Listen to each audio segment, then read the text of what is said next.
Et elle me dit: «Mais moi, j'ai peur d'être chiante.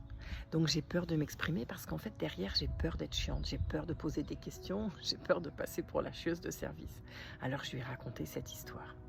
C'est l'histoire d'une femme qui habite en bordure de forêt, une petite maison, charmante en bois.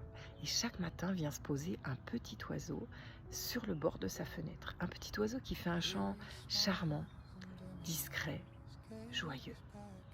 Et un matin, la femme trouve que quand même c'est un peu tôt.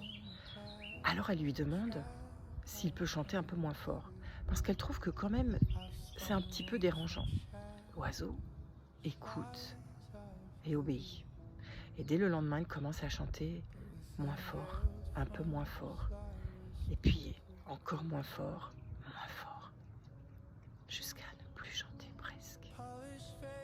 Les journées passent et un matin, la femme trouve que quand même l'énergie devient lourde dans la maison sans comprendre pourquoi. Elle sent qu'elle est triste elle-même. Alors elle ouvre la fenêtre de nouveau, elle lui demande un matin: «Dis l'oiseau, tu peux chanter ton chant comme avant, tu sais?» Mais l'oiseau ne sait plus comment chanter. Il a appris à se taire. Et tu vois, c'est un petit peu pareil.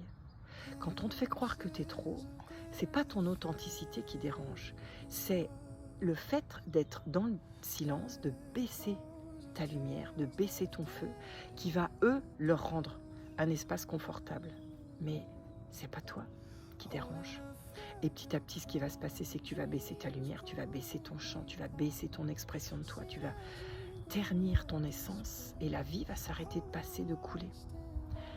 Personne ne mérite que tu baisses ta lumière. Personne ne mérite que tu baisses ton chant. Alors souviens-toi du petit oiseau parce que c'est